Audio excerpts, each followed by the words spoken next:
Right నమస్తే welcome to YoYo TV. India Pakistan మధ్యలో కూడా ఏదైతే పహల్గామ్లో జరిగిన ఇన్సిడెంట్కి రివెంజ్ అటాక్గా కూడా అటు ఇండియా పాకిస్తాన్కి సంబంధించిన ఉగ్రవాదుల శిబిరాలను కూడా భారీ ఎత్తున కూల్చేయడం జరిగింది. సో దానికి దగ్గర ఒక 100 నుండి 200 మంది ఉగ్రవాదులను కూడా ఇండియా చంపేయడం జరిగింది. సో ఘన విజయం సాధించిన అనుకోవచ్చు. కానీ కొన్ని దురదృష్టవశాత్తు మన ఇండియాకు సంబంధించిన 2 జవాన్లు కూడా వీరమరణం పొందడం జరిగింది. సో మరి ఏదైతే ఇండియా పాకిస్తాన్ యుద్ధంకి సంబంధించి కూడా మన ప్రజల అభిప్రాయం తెలుసుకునే ప్రయత్నం చేద్దాం. మన ప్రస్తుతం ఇక్కడ కృష్ణకాంత్ పార్క్ దగ్గర అయితే ఉన్నాం. సార్ నమస్తే. సో చూస్తూ ఉన్నారు ఇండియా పాకిస్తాన్ యుద్ధం హోరాహోరీగా నడుస్తూ ఉంది. మన ఇండియా ముందంజలోనే భారీ విజయం సాధించింది. సో ఏంటి మీ రియాక్షన్ ఏంటి? మోడీ గారు చాలా మంచి పని చేశారండి. ఇలా నేను ఆనాడే టూరిస్టుల మీద జరుగుతున్నప్పుడు కాశ్మీర్లో వెలగడం జరిగినప్పుడే నేను ఈ అభిప్రాయం చెప్పాను. ఆ ఉగ్రవాదదారులందరినీ శిబిరాలని నాశనం చేసేయాలి. వీళ్ళు కవ్వింపు చర్యలు చేసి యుద్ధాన్ని సృష్టించి ఒక విధమైనటువంటి ఇది చేస్తున్నారనమాట, మన మీద ఇది చేస్తున్నారు. కానీ ఈసారి మోడీ గారు చేసినటువంటి ఈ పని చాలా బాగుంది. కురుక్షేత్ర యుద్ధంలో శ్రీకృష్ణ పరమాత్మ ఎలాగైతే యుద్ధ రచనలు రచించి పాండవుల్ని గెలిపించారో ఈరోజు ఇండియాని కూడా అలాగే గెలిపిస్తున్నారు. వీళ్ళందరినీ సమూలంగా నాశనం చేసేయాలి. ఈజ్ వెరీ గ్రేట్ మోడీ అనమాట. ఇండియాలో కలా ఆయన చాలా మంచి.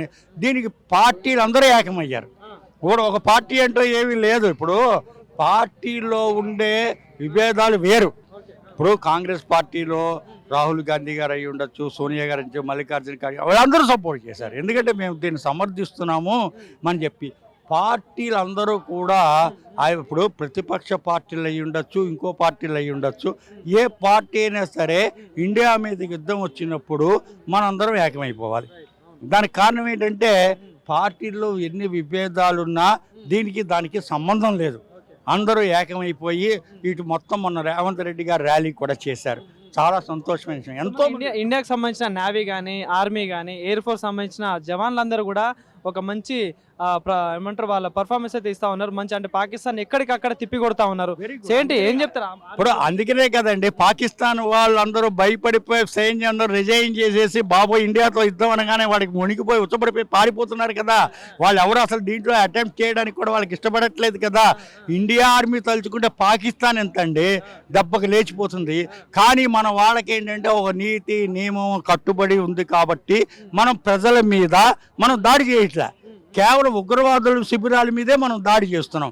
కానీ ఏంటంటే వాళ్ళకైనా దొంగ దెబ్బలు కొట్టడం, వాళ్ళ దొంగ చర్యలు చేయడం అన్నది చేయడంలా.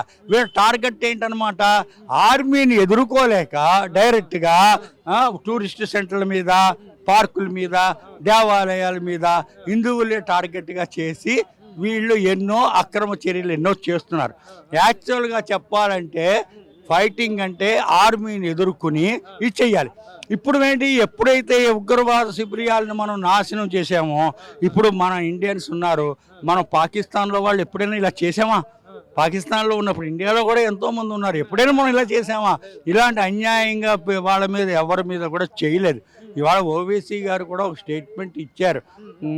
ఈ చిన్నపిల్లల్ని ఆడవాళ్ళ మీద దాడి చేయడం అన్నది ఇది కాదు, పద్ధతి కాదు, ఇస్లాం పద్ధతిలో ఇది లేనే లేదు, ఇది మేము ఇండియాకే సపోర్ట్ చేస్తున్నాం. ఆయన కూడా ఒక స్టేట్మెంట్ ఇచ్చారు. వెరీ గుడ్, చాలా బాగుంది. కారణం ఏంటంటే ఎప్పుడైనా సరే అమాయకుల్ని ఏమీ తెలియని ఆయుధం లేనివంటి పీపుల్స్ మీద దాడి చేయడం అన్నది చాలా ఘోరం. ఇప్పుడు కనుక వాళ్ళు ధైర్యము, నిజమైన మొగాళ్ళు నిజమైనటువంటి ఆర్మీతో ఎదుర్కొని రండి. ఇప్పుడు యుద్ధం కూడా పుల్వామా దాడి చూసాం మనం. మోడీ గారు దానికి మంచి కౌంటర్ రివెంజ్ ఇచ్చారు. సో మళ్ళీ ఇప్పుడు పహల్గామ్ దాడికి కూడా భారీ ఎత్తున మంచి ప్లాన్ చేసి కూడా మంచి రివెంజ్ అనేది పాకిస్తాన్ చేయడం జరిగింది. సో దీంతో మోడీ గారి గ్రాఫ్ పెరిగినట్టు.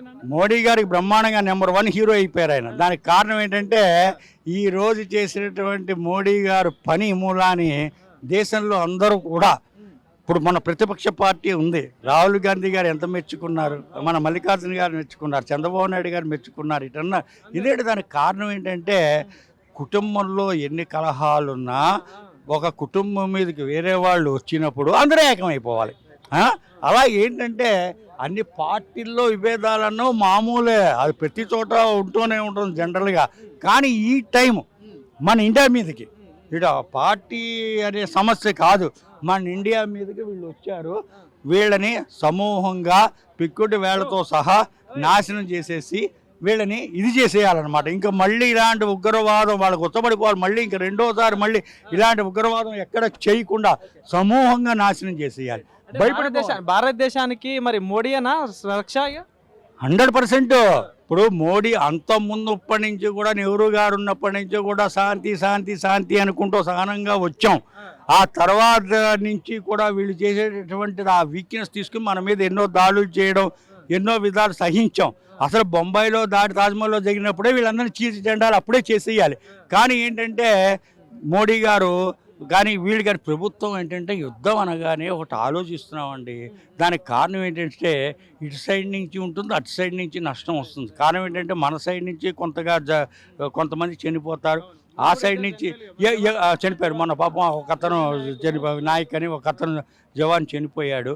మనకి ఏంటంటే ఒక జవాన్ చనిపోయాడు, అక్కడ ఎంతమంది చనిపోయారు, పాకిస్తాన్లో ఎంతమంది చనిపోయారు. యుద్ధం అన్న తర్వాత తప్పదు కదండి చనిపోవడం.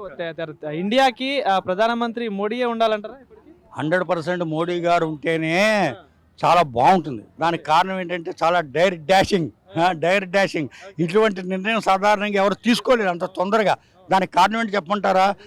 ఒక కంట్రీ పాకిస్తాన్ తోటి యుద్ధం చేయడం అంటేను మనకేంటంటే ఎన్నో ఆలోచించవలసి వస్తుందంటే ఎంతమంది చనిపోతారు, ఎంత ఇది వస్తుంది, ఎన్ని కోట్ల రూపాయలు, ఎన్ని ఆయుధాలు, ఇది ఎంతో ఇదైన యుద్ధం అనగానే ఎంతో పెద్ద ఇది కదా.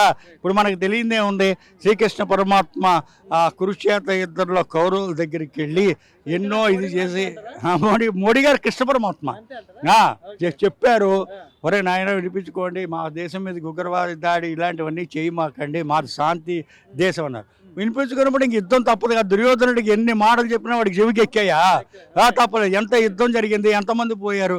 చివరికి పాకిస్తాన్ కూడా దుర్యోధనుడిలాగే ఏకాకైపోయి కాళ్ళు చేతులు విరిగి చివరికి అప్పుడు కానీ వాళ్ళకి బుద్ధి రాదు. ఇక్కడ దుర్యోధనుడిని ఎలా పోలుస్తున్నానంటే నేను ఉగ్రవాదులు, ఆ ఉగ్రవాది దాడుల్లో వీళ్ళు కూడా శుభ్రంగా నాశనం అయిపోయి రెండోసారి మళ్ళీ ఇది లేకుండా ధర్మరాజు ఎలాగైతే రాజ్యాన్ని పరిపాలించాడో అలాగే మోడీ గారు కూడా మన రాజ్యాన్ని పరిపాలిస్తారు.